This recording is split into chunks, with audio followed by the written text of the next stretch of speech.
आदरणीय श्री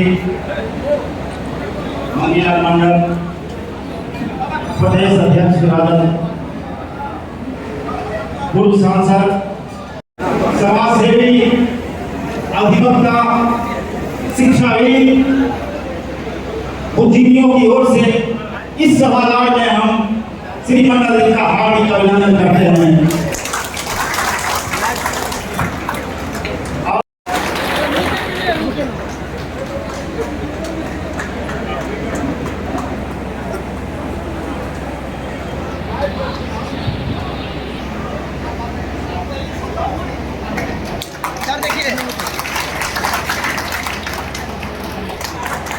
एक मिनट और नहीं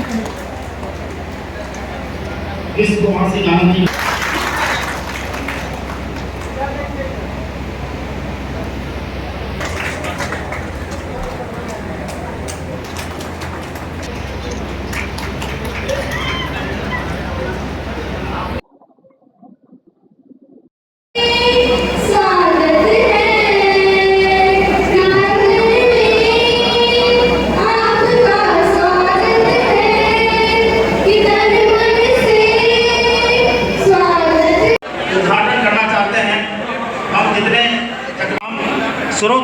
श्रोताओं से आग्रह करेंगे कि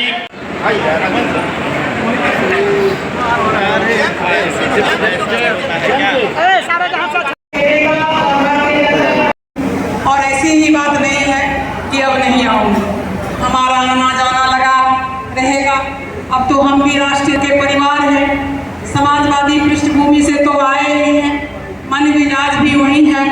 लेकिन अब मैं आती हूँ आज के आरक्षण पर जितने भी हमारे पूर्व वक्ता जिन जिन बातों का उल्लेख किया है उन बातों को मैं दोहराऊंगी नहीं, बल्कि उन बातों से अपने बातों को जोड़ते हुए मैं बहुत ही संक्षेप में कहना चाहूँगी कि आज़ादी के पहले जैसा कि कहा गया है, हम लोगों के नेता ज्योतिबा फूले, सावित्रीबाई फूले ने बहुत कष्ट सह करके शिक्षा का लक्ष्य ही नहीं जगाया, बल्कि जब हंटर कमीशन बना था अंग्रेज के ज़माने में तो उनसे ज्योतिबा फूले ने कहा था कि अंग्रेजी शिक्षा भी दो और जो कमज़ोर वर्ग के लोग हैं उन्हें सरकारी नौकरी में आरक्षण भी दो।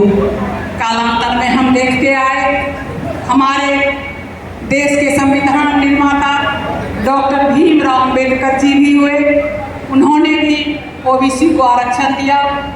इसके बाद मंडल कमीशन हुआ, जगदेव बाबू आए, कर्पूरी ठाकुर जी आए, लालू जी आए, सारे लोगों ने आरक्षण की बात की, आरक्षण दिया भी, हमारे मुंह में आवाज़ दी, हमारी जवान में ताकत दी और हम लाभान्वित हुए। सही में आज आरक्षण ना होता तो हम लोग भी यहाँ नहीं होते। लेकिन दो बातें बहुत क्षण के सामने आई है। एक बात तो ये आई कि एक तो लोहिया जी ने कहा था, लोहिया जी भी आरक्षण की बात करते थे।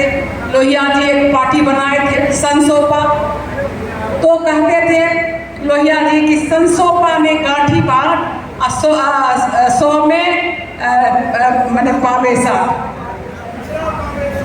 हाँ पिछड़ा पावे 100 में 60। तो अब सोचिए 60% वो भी कहते थे। और एक बात लोहिया जी और कहते थे कि जिंदा कौमें 5 साल इंतजार नहीं करती।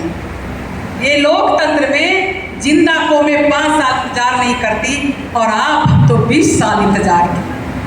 20 साल इंतजार किए इस वर्तमान सरकार को, जो हमारा अधिकार छीना, हमारा हक छीना, हमारी पढ़ाई छीनी, हमारी दवाई छीनी, हमारी कमाई छीनी, सारा चीज छीनने वाले के लिए हमने इंतजार किया।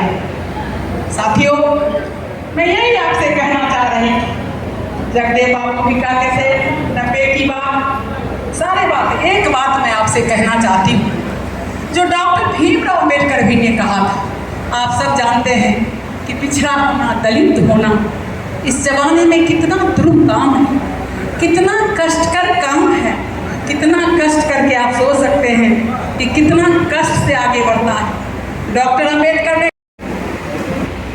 आगे बढ़ता है बात करने के लिए, संवाद करने के लिए। मन था मैं मैथिली में फातिमी जी हमारे दल के बड़े नेता है। देश है जहाँ जयदेव समाजवादी आंदोलन हुआ, वहाँ साथ साथ सामाजिक न्याय की लड़ाई हुई और उसके साथ आरक्षण की लड़ाई जोड़ पकड़ा है। दो बातों के लिए दो आरक्षण का स्टेज